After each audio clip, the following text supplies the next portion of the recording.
پورے عالم اسلام میں اور پورے عالم عربی میں سب سے زیادہ طاقتور، جاندار، جامع اور مؤثر تحریک حسن البنا رحمۃ اللہ علیہ کی تھی۔ اس دور میں سب سے زیادہ مؤثر تحریک وہ ثابت ہوئی،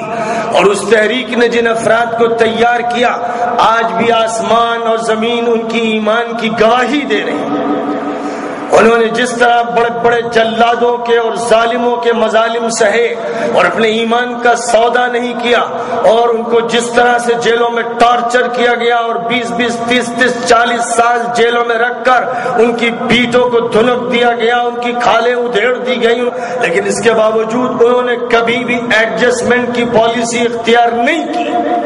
60 سال سے وہ جیلوں میں عذاب سہ رہے ہیں۔ شیخ حسن البنا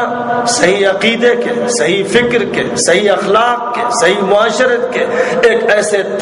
طاقتور نمائندے اور ایسے مجدد اور مصلح تھے جن کو عالم اسلام کی تمام تحریکات کے ذمہ داروں نے تسلیم کیا۔ 1950 میں حضرت مولانا سید ابو الحسن علی ندوی رحمۃ اللہ علیہ جو اس تحریک کے بارے میں سن چکے تھے، واقفیت حاصل کر چکے تھے، مصر تشریف لے گئے۔ حسن بنا کو ظالموں نے شہید کر دیا تھا،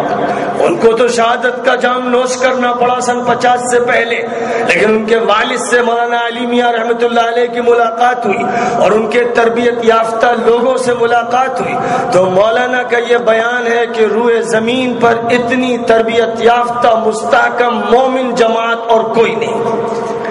اور یہاں تک مولانا نے فرمایا کہ ان سے وہی محبت کرتا ہے جو مومن ہے، اور جو ان سے نفرت کرے وہ منافق ہے۔ اور شیخ حسن البنا رحمۃ اللہ علیہ کی کتاب مذکرات الدعوۃ والداعیہ پر مولانا نے مقدمہ لکھا، بڑا پرجوش مقدمہ، جس میں خراج عقیدت پیش کیا شیخ حسن البنا کو اور ان کے ساتھیوں کو اور ان کے تربیت یافتوں کو۔ اور مولانا کا یہ بیان ہے کہ میں نے انہیں جیسا دیکھا ویسا میں نے، واقعہ یہ ہے کہ اور جماعتوں کے افراد کو نہیں دیکھا، اور یہ مولانا کی گواہی ہے۔ اور میں 3 سال ریاض کی سرزمین پر رہا، دنیا کی جماعتوں کے افراد سے ملتا رہا، میری بھی یہ گواہی ہے کہ ان کے نوجوان جو تربیت یافتہ ہیں اور جماعت سے صحیح طور پر منسلک ہیں، اپنی نمازوں، اپنے روزوں، نفلی روزوں، تہجد کی نمازوں، ذکر و دعا، جہاد کے جذبات اور اسلام کے نفاذ کے سلسلے کے جذبات میں ہمارے یہاں کے بڑے بڑے علماء سے افضل ہیں۔ یہ حق کی گواہی ہے جو میں اللہ کے لیے دے رہا ہوں۔ ہر دوشنبے اور جمعرات کو ہر ہفتے وہ روزہ رکھتے ہیں، تہجد کی نمازیں پڑھتے ہیں اور وہ دعاؤں ذکر و تلاوت کا اہتمام کرتے ہیں، اور اللہ کے دین میں کسی کمی کے لیے تیار نہیں، اور اس دین کو پورے طور پر برپا کرنے کی جد و جہد میں لگے ہوئے ہیں۔ اس کے لیے انہوں نے جانوں کو قربان کیا، اس کے لیے انہوں نے جیلوں میں اذیتیں برداشت کی، اس کے لیے اپنے بچوں کو، عورتوں کو کھو دیا، اور انہی کا ایک دھڑا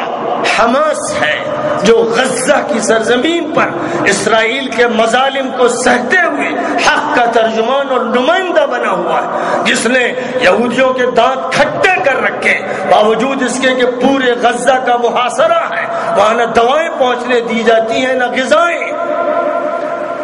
اور یہی وہ غزہ ہے جو مسلمانوں کی طرف سے بیت المقدس کے تحفظ کے لیے یہودیوں سے لڑ رہا ہے۔ یہی وہ حماس کی تنظیم ہے جس نے مسلمانوں کا سر بلند کر رکھا ہے اور ان کا نام روشن کر رکھا ہے۔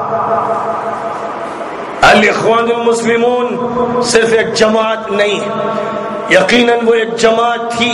لیکن اس کے بعد دھیرے دھیرے حالات نے اس جماعت کو مسلمانوں اور اسلام کی ترجمانی کا شرف عطا کر دیا۔ مصر کی سرزمین پر تیونس کے بعد انقلاب آیا، ایک وہ انقلاب ہے جو مجرموں کے ذریعے لائے جاتے ہیں، جیسے 30 جون کا انقلاب، اور 2013 30 جون کا انقلاب مجرموں کا، یہودیوں کا، لٹیروں کا، بدماشوں کا انقلاب۔ لیکن اس سے پہلے جو انقلاب لایا گیا تھا 2011 میں،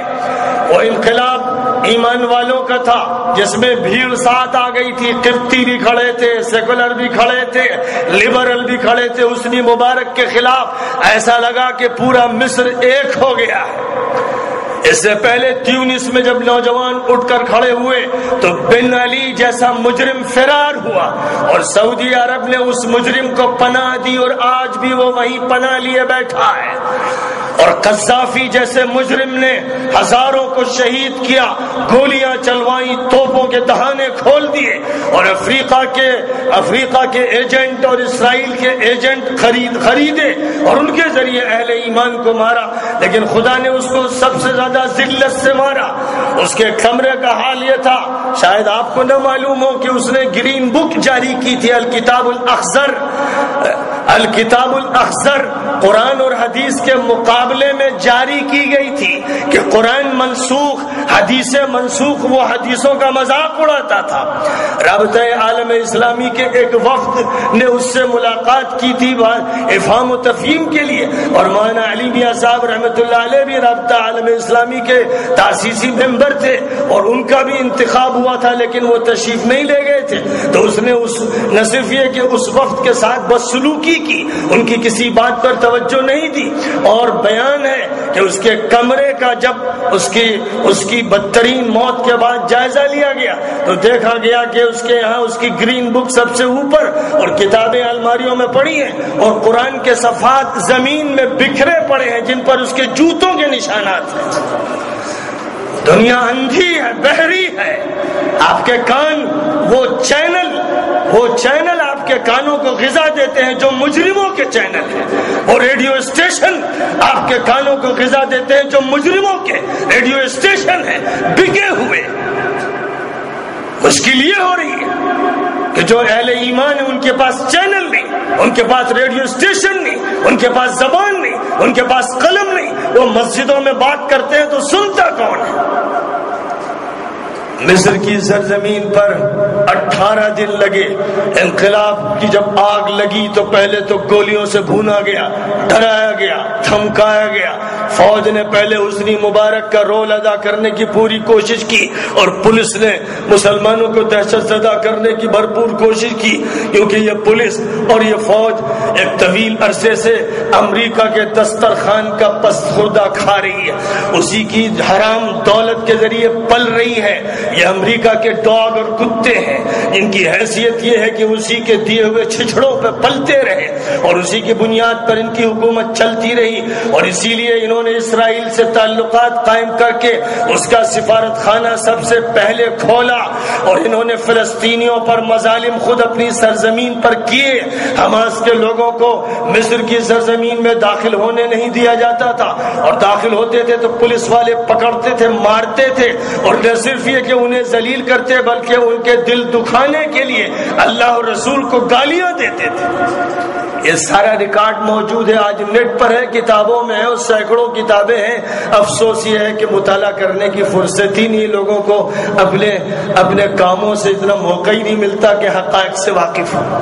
یہ مظالم ہو رہے تھے.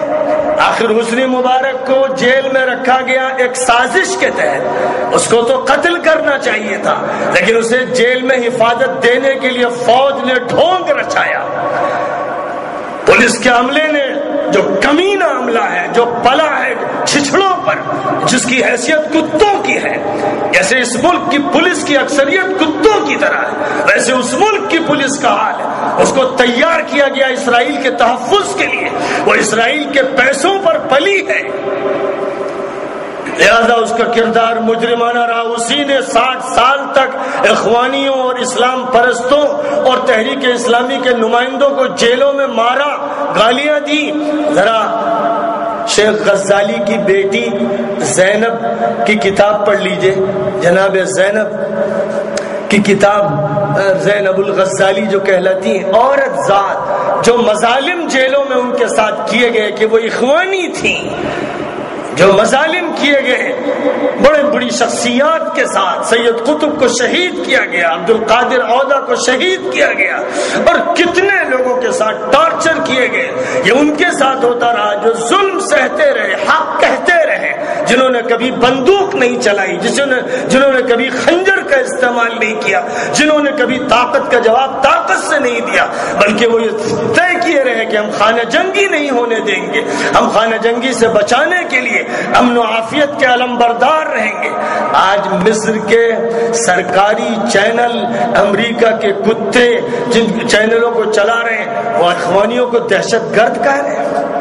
انہیں دہشت گرد کہہ رہے ہیں جو 60 سال سے جیلوں میں ظلم سہتے رہے۔ دہشت گرد حکومت اور دہشت گرد پولیس اور دہشت گرد فوج اور اس کے پیچھے دہشت گرد امریکہ اور دہشت گرد اسرائیل کے مظالم کو سہنے والے الاخوان المسلمون کو دہشت گرد کہنے والے مجرم، گھناؤنے، کمینے اور نجس لوگ، اس دھرتی پر نجس لوگ، شیطانوں کے نمائندے، ابلیس کے علمبردار جو ان کے بارے میں یہ کہہ رہے ہیں۔ بہرحال حسن مبارک کا خاتمہ ہوا، جمہوریت کا شور مچا، الیکشن کرائے گئے، نتائج اخوانیوں کے حق میں آئے، سلفیوں کے حق میں آئے، یعنی اسلام پسندوں کے حق میں آئے۔ 70% اسلام پسند ووٹ لے کر کامیاب ہوئے۔ دنیا میں جمہوریت کا شور مچانے والا جھوٹا امریکہ اور جھوٹے یورپین ممالک جو جمہوریت اور ڈیموکریسی کی بات کرتے ہیں، جب جمہوریت کے راستے سے مسلمان آگے بڑھتے ہیں تو وہ پاگل ہو جاتے ہیں، دیوانے ہو جاتے ہیں، بولے کتے بن جاتے ہیں، پھر وہ جمہوریت بھول جاتے ہیں، پھر وہ ڈکٹیٹرشپ کا ساتھ دینے لگتے ہیں، ظالموں کا، جلادوں کا اور ڈکیتوں کا ساتھ دیتے ہیں۔ یہی ہوا مصر کی سرزمین پر اور یہی ہو رہا ہے شام میں۔ عراق پر جھوٹا الزام لگا کر 8 لاکھ کو مارنے والے لوگ کون؟ افغانستان میں ایک اسامہ کا نام لے کر 10 لاکھ بوڑھوں، بچوں، عورتوں کو شہید کرنے والے کون ہے وہ مجرم؟ اور آج شام کی سرزمین پر 1 لاکھ شہید ہو چکے ہیں اور 10 لاکھ پناہ گزین ہیں اور لاکھوں جیل میں ہیں اور بچے تڑپ رہے ہیں اور کیمیکل ویپنز استعمال کیے جا رہے ہیں اور بار بار ثبوت مل رہا ہے۔ لیکن وہی امریکہ جو یہ کہتا تھا کہ ماس ڈسٹرکشن کے ہتھیار صدام کے پاس ہیں،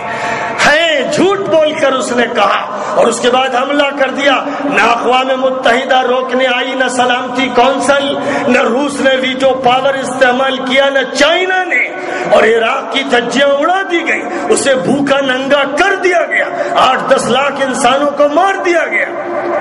کیا یہ نہیں ہوا تازہ واقعہ؟ اور یہاں روزانہ ہزاروں کی تعداد میں شہید کیے جا رہے ہیں، بمباری کر کے محلوں کے محلے تہس نہس کیے جا رہے ہیں، چھتیں دیواریں بچوں پر عورتوں پر گرائی جا رہی ہیں، سویلین تڑپ تڑپ کے جانے دے رہے ہیں اور لوگ گھر چھوڑ چھوڑ کے بھاگ رہے ہیں، اور شام جیسے حسین ملک میں بھوک مری اور موت کا سناٹا ہے اور کیمیکل ویپن استعمال کر کے سینکڑوں کو مارا جا رہا ہے، اور امریکہ کی تحقیق مکمل نہیں ہو رہی ہے اور یورپ کے ملکوں کی تحقیق مکمل نہیں ہو رہی، اور ہم ان کا کیا شکوہ کریں؟ سعودی مجرم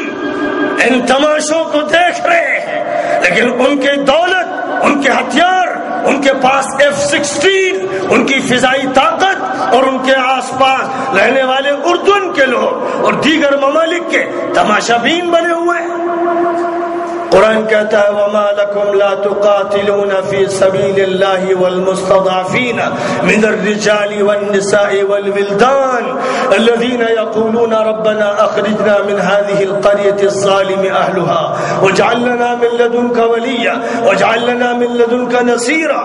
اللہ کہتا ہے کہ اے لوگوں، مسلمانوں، تمہیں کیا ہو گیا کہ جو مسلمان دبائے جا رہے ہیں، کمزور کیے جا رہے ہیں، تم ان کے حق میں جنگ کیوں نہیں کرتے؟ قرآن یہ کہہ رہا ہے۔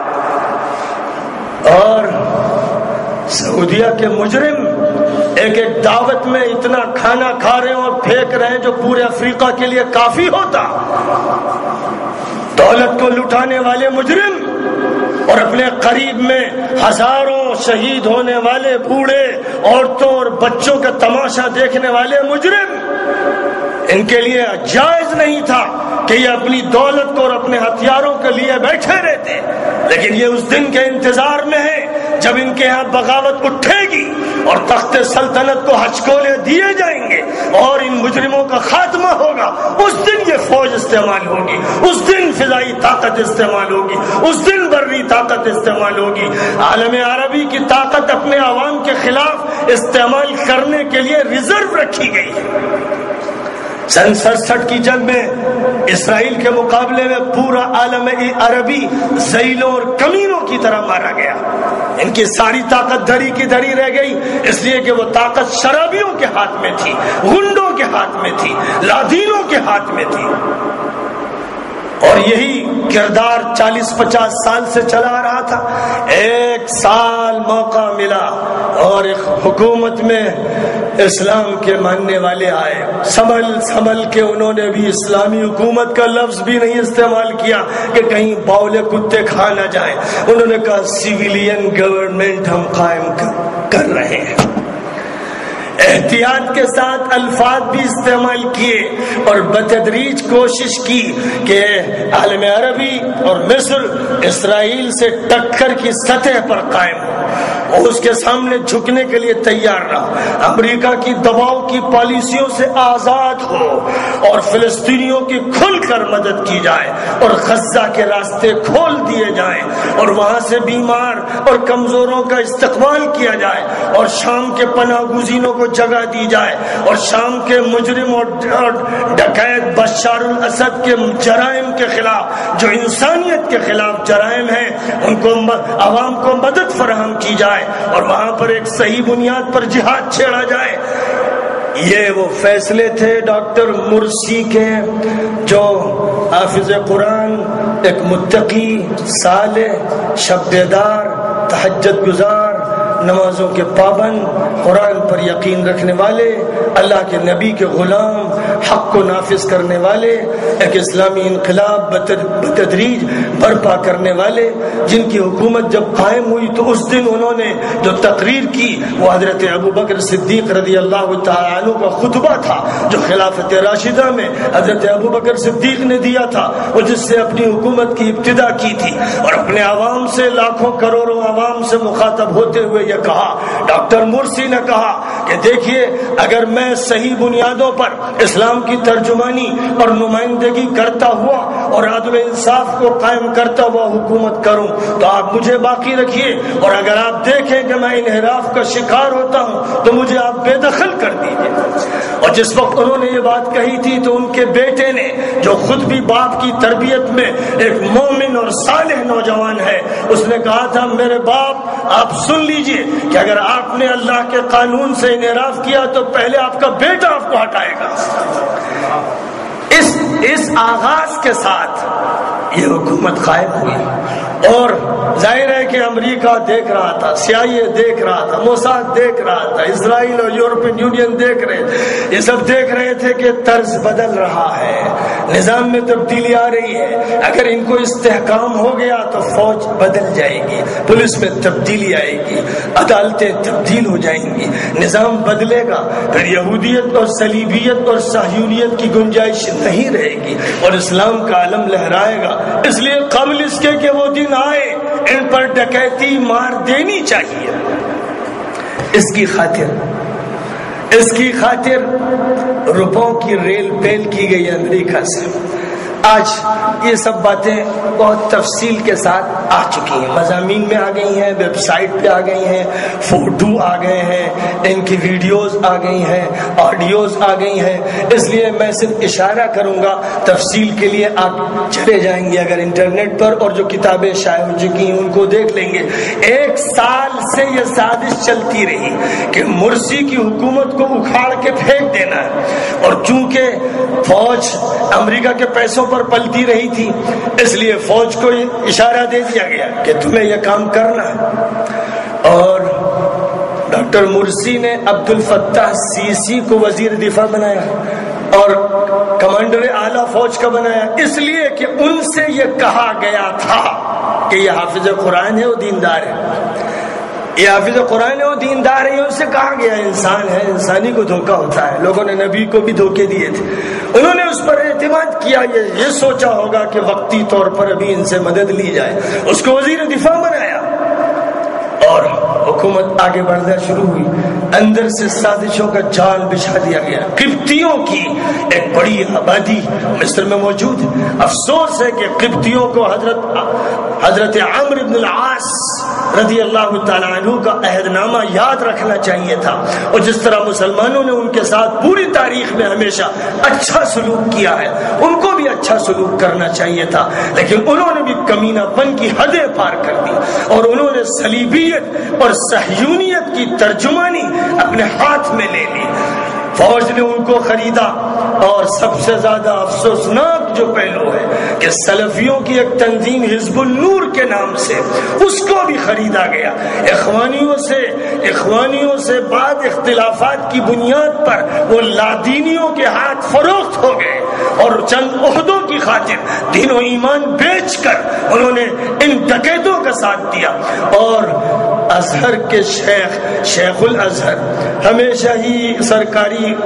غلام ہوتا ہے، سرکار کا زر خرید غلام ہوتا ہے شیخ الازہر، جیسے ہماری یونیورسٹیوں کے بہت سے وائس چانسلر حکومت کے بھوپور ایجنٹ ہوتے ہیں، ویسے ہی ازہر کا شیخ الازہر سرکار کا ایجنٹ اور بھوپو ہوتا ہے۔ اس سے پہلے بھی ایسے ہی رہے بہت سے، جب تک ازہر آزاد نہیں رہا، اور جب آزاد ہوا تو اس نے اپنی آزادی کا ثبوت دیا۔ اور آج کا شیخ الازہر بھی قبطی برادری کے ساتھ، مجرموں کے ساتھ کھڑا ہو گیا، اور مصر کا سابق مفتی جسے مرسی نے برخاست کیا تھا علی جمعہ،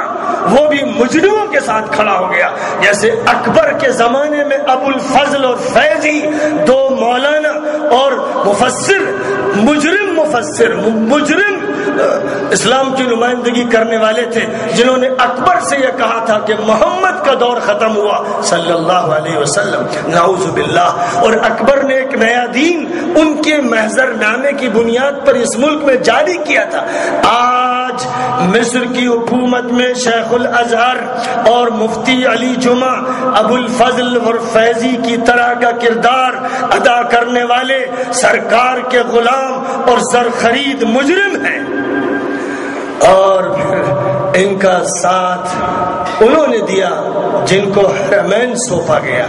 جو اپنے کو خادم الحرمین کہہ کر پوری دنیا کو چغت بناتے ہیں، پوری دنیا کو جنہوں نے بے وقوف بنایا۔ جو دنیا کی کسی حکومت نے جرم نہیں کیا تھا وہ انہوں نے کیا، کسی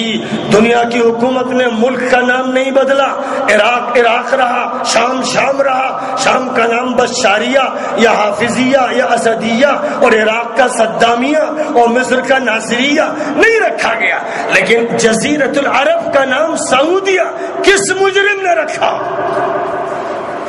ملک کا نام بدلنے کا حق کس کو ہے؟ اس کا نام ہے جزیرۃ العرب، اور یہ نام حضرت محمد مصطفیٰ صلی اللہ علیہ وسلم نے بیان فرمایا، ارشاد فرمایا تھا حضور نے اپنی وفات سے پیشتر، اخرج الیہود والنصارى من جزیرۃ العرب۔ اے مسلمانوں، جزیرۃ العرب سے شام سے لے کر یمن تک، جدے سے لے کر دمام و زہران و بحرین تک، یہ سب جزیرۃ العرب ہے۔ فرمایا تھا کہ جزیرۃ العرب سے یہودیوں اور عیسائیوں کو نکال دینا، یہ یہاں نہ رہے، یہ حرم ہے، یہ بڑا حرم ہے، اور پھر مکے کی خاص سرزمین چھوٹا حرم ہے، پھر اس کے اندر مسجد حرام اس سے چھوٹا حرم ہے، پھر کعبہ نقطہ حرم ہے۔ ان مجرموں نے، آل سعود کے مجرموں نے، سعود کے نام پر جو ان کا باپ دادا ہے، سعودی عربیہ نام رکھا، حدیث کا نام ختم کر دیا، جغرافیہ کا نام ختم کر دیا، ملک کو اغوا کیا تاکہ حضور کی حدیث پر پردہ پڑ جائے، اور مطالبہ کرنے والی امت مسلمہ یہ مطالبہ نہ کر سکے کہ جزیرۃ العرب سے یہودیوں اور عیسائیوں کو نکالو۔ امریکن فوجوں کے کیا مانے، برطانیہ سے معاہدوں کے کیا مانے، تیل کے چشمے ان کے حوالے کرنے کے کیا مانے؟ یہ تیل کے چشمے تمہارے باپ کے نہیں، یہ امت اسلامیہ کے ہیں، سونا امت اسلامیہ کا ہے۔ جزیرۃ العرب کی ہر چیز اور دنیا کی ہر چیز پوری امت کی ہے۔ یہ تصورات مٹا دیے، ایک خاندان غالب آ گیا، اس نے قبضہ کر لیا، ملک کو اغوا کر لیا، دولت کا اغوا کر لیا، اور صرف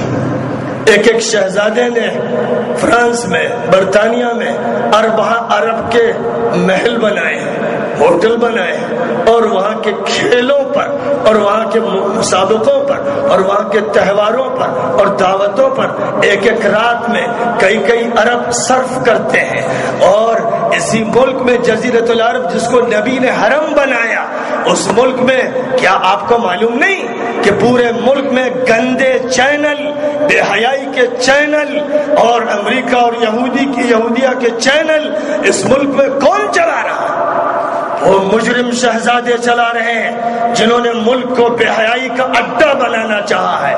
جو ملک میں ڈرگ ایڈکٹس تیار کر رہے ہیں، جو ملک میں عریانیت، بے حیائی، گندا کلچر عام کرنے کے لیے چینل قائم کیے ہوئے ہیں، اور جو چینل جھوٹ کا کاروبار کر رہے ہیں، جنہوں نے حرمین پر ڈاکے ڈالے اور حرمین کے ارد گرد ہلٹن اور ریڈیسن اور انٹرکانٹیننٹل اور فلاں ناموں سے یہودی کمپنیوں کے ہوٹل قائم کیے۔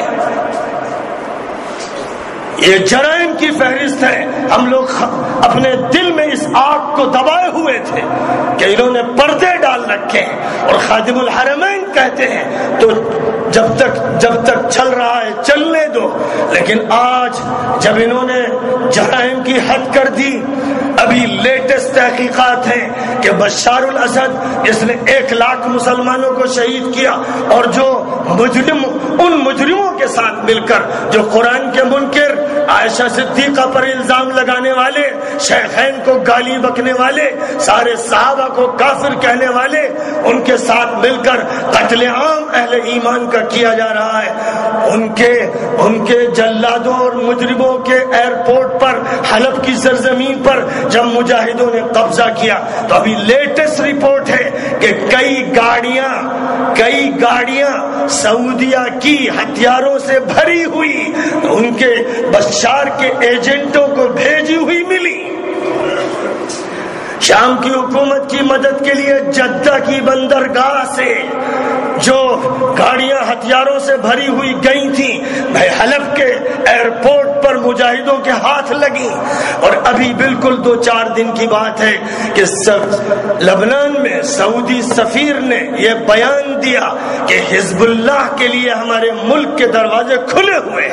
وہ حزب اللہ جس کو سارے مسلمان اب حزب الشیطان کہتے ہیں، جس نے ہزاروں اہل ایمان کو قصیر کی سرزمین پر اور حلب میں اور حمص میں قتل کیا، اور جو بشار کے ساتھ قتل کی مہم میں شریک ہیں، ان کے بارے میں یہ بیان۔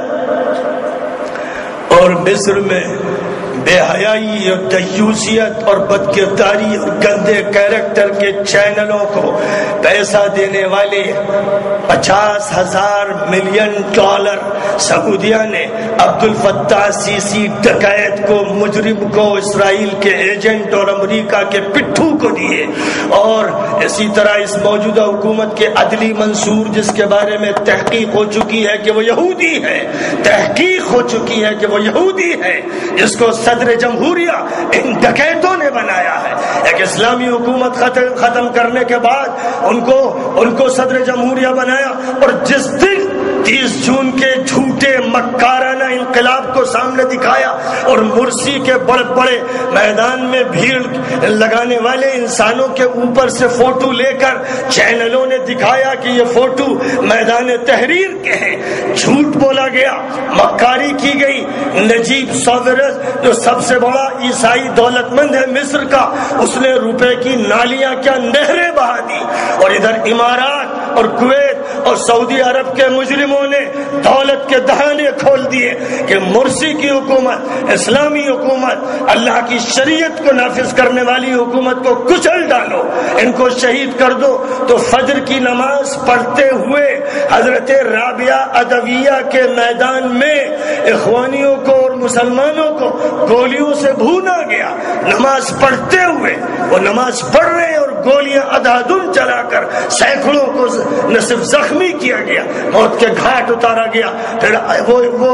احتجاج اور وہ مظاہرہ جو بالکل پرامن تھا، جس میں کبھی ایک ڈھیلا نہیں چلایا گیا، ایک چاقو کا استعمال نہیں کیا گیا، اس کے ہزاروں انسانوں کو ایک ہی دن میں ادھادھن گولیاں چلا کر 4000 انسانوں کو شہید کیا گیا، 10-15 ہزار کو زخمی کیا گیا اور مظاہرے کو توڑ دیا گیا۔ ظاہر ہے کہ اگر عوام فیصلہ کرتے ہیں تو عوام نے فیصلہ کیا تھا کہ صدر جمہوریہ مرسی ہوں گے، عوام نے فیصلہ کیا تھا کہ دستور یہ ہوگا، عوام نے ووٹوں سے فیصلہ کیا تھا کہ حکومت ان کی ہوگی، تو جمہوریت ہی فیصلہ کرتی کہ حکومت بدلے گی تو کیا ہوگی۔ فوجی ڈکیتوں کو یہ اجازت کس نے دی تھی؟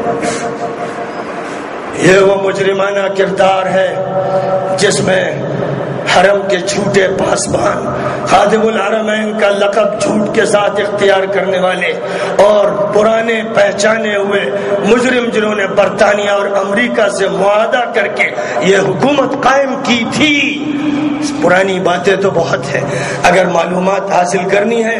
تو ڈاکٹر مسعری کی ویب سائٹ دیکھیے، ڈاکٹر سعد الفقی کی ویب سائٹ دیکھیے، ڈاکٹر محسن العواجی کی ویب سائٹ دیکھیے، اور اس کے علاوہ ابھی 56 سعودیہ کے 56 علماء نے سعودی حکومت کے خلاف اپنی دستخطوں کے ساتھ بیان دیا ہے کہ یہ مجرمانہ کردار کسی حالت میں قابل قبول نہیں ہے۔ وہ منتخب صدر جمہوریہ تھے، مومن تھے، مسلمان تھے، ان کو ہٹانے کا کسی کو حق نہیں تھا، اور اسلام پسندوں کی حکومت کو ختم کر کے ڈکیتوں، مجرموں، یہودی نوازوں، امریکہ اور یورپ کے ایجنٹوں کی حکومت قائم کرنے والے مجرم ہیں۔ یہ بات سعودی علماء کہہ رہے ہیں، اور میں جن کا نام لے رہا ہوں سب سعودی ہیں، نیشنل سعودی ہیں۔ ڈاکٹر سعد الفقی کی ویب سائٹ کھولیے، دیکھیے، آپ سے کہہ رہا ہوں رات کو سوئیے گا نہیں، پہلے آل سعود کے جرائم جو سن 25-30 سے چل رہے ہیں ان کو پڑھ لیجئے گا، پڑھیے گا ڈاکٹر المسعری کی ویب سائٹ کو، پڑھیے گا محسن العواجی، العواجی لکھیے اور آپ سعد الفقی لکھیے اور آپ المسعری لکھیے، حقائق آپ کے سامنے انگریزی میں، عربی میں آ جائیں گے، اور پھر آپ کو معلوم ہو جائے گا حقائق کیا تھے جن کے بارے میں علماء بھی خاموش تھے۔ اب سن لینا چاہیے، اب پوری دنیا کے علماء اور پوری دنیا کے اہل حق مرسی کے ساتھ ہیں، پوری دنیا کے اہل حق اب مرسی کے ساتھ ہیں، سعودیہ ہو یا کویت، امارات ہو یا دنیا کا کوئی خطہ جہاں منافقوں اور مجرموں کی حکومتیں ہیں، عیاشوں کی حکومتیں ہیں، وہاں کے عوام اور وہاں کے علماء اور وہاں کے سچے امام مرسی کے ساتھ ہیں۔ اور میں نے ندوے میں کل تقریر کی تھی، میں نے یہ ندوے کے پلیٹ فارم سے اعلان کیا کہ ہندوستان کے 25 کروڑ مسلمان اخوان کے ساتھ ہیں، انڈونیشیا کے مسلمان، ملیشیا کے مسلمان، الجزائر سے تیونس تک کے مسلمان، یمن کے مسلمان اور چپے چپے کے مسلمان مصر کے اخوانیوں کے ساتھ، حسن بنا کے ساتھ، ڈاکٹر مرسی کے ساتھ۔ اگر کوئی یہ سمجھتا ہے کہ انہیں جیلوں میں تڑپا کر اور ان پر جبر کر کے اور ان کی حکومت توڑ کر وہ ان کو ناکام کر دیں گے تو وہ بھول بھلیوں میں سفر کر رہے ہیں۔ معلوم ہو جانا چاہیے عبدالفتاح السیسی ڈکیت کو کہ جب تک ہم لوگ اس کو گدی سے نکال کے پھینک نہیں دیں گے اور جب تک فرعون جیسا حشر اس کا کر نہیں دیں گے، ہم مسلمان دنیا بھر کے چین سے نہیں بیٹھیں گے۔ اگر ہمارے ہاتھ میں طاقت ہوگی تو طاقت استعمال کریں گے، زبان استعمال ہوگی، قلم استعمال ہوگا، ذرائع ابلاغ استعمال ہوں گے، لیکن ان سے پہلے اے مسلمانوں، میں تم سے کہتا ہوں کہ آل سعود کو سبق سکھا دو کہ تمہاری حکومت اب نہیں رہے گی۔ اب تک تم نے دھوکے دیے، تم نے حرمین کے لبادے اوڑھے، تم نے بیوقوف بنایا، لیکن اب ہم ان کے ساتھ ہیں جو تمہارے خلاف ہیں، جو تمہارے جرائم سے پہلے سے واقف، ہم بھی واقف ہو گئے، اب ہم تمہارے خلاف کھڑے ہوں گے اور تمہیں جب تک بے دخل کر کے حرمین کو آزاد نہیں کر لیں گے، پوری دنیا کے مسلمان اس وقت تک چین سے نہیں بیٹھیں گے۔ یہ ہے وہ فیصلہ جسے دیوبند کو، ندوے کو، مزار العلوم کو، سلفیہ کو، تمام مدارس کو کرنا ہوگا، اور جو اس فیصلے میں کھڑا نہیں ہوگا وہ منافقوں کے ساتھ مرے گا، وہ مجرم ہوگا، وہ گھسپیٹیا ہوگا، وہ آستین کا سانپ ہوگا، خدا کی بارگاہ میں اس سے سوال کیا جائے گا اور اس کے پاس جواب نہیں ہوگا۔ خدا پوچھے گا کہ میرا ایک بندہ اسلام نافذ کرنا چاہتا تھا، تم نے اسے ختم کر کے یہودیوں کو کیوں بٹھایا؟ تم نے مجرموں کو کیوں موقع دیا؟ تمہیں کس نے دھوکہ دیا؟ تو جو قرآن میں فرمایا گیا کہ پیروکار کہیں گے کہ ہمارے بڑوں نے ہم کو گمراہ کیا، تو خدا کہے گا تمہارے بڑے بھی جہنم میں جائیں اور تم بھی جہنم میں جاؤ۔ اس لیے کوئی راستہ باقی نہیں رہ گیا، کوئی پردہ حائل نہیں رہ گیا، کھلی جنگ ہے،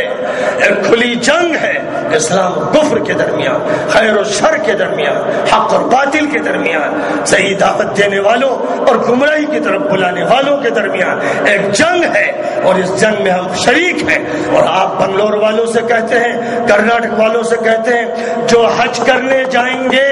جیسے نبی گئے تھے اور پھر صلح حدیبیہ ہوئی تھی حدیبیہ کے میدان میں، اور سن 7 میں عمرہ ہوا تھا، اور سن 8 میں مکہ فتح ہوا تھا، اور سن 9 میں ابو بکر کی عمارت میں حج ہوا تھا، اور سن 10 میں حضور کی عمارت میں حج ہوا تھا۔ اے پوری دنیا کے مسلمان حاجیوں،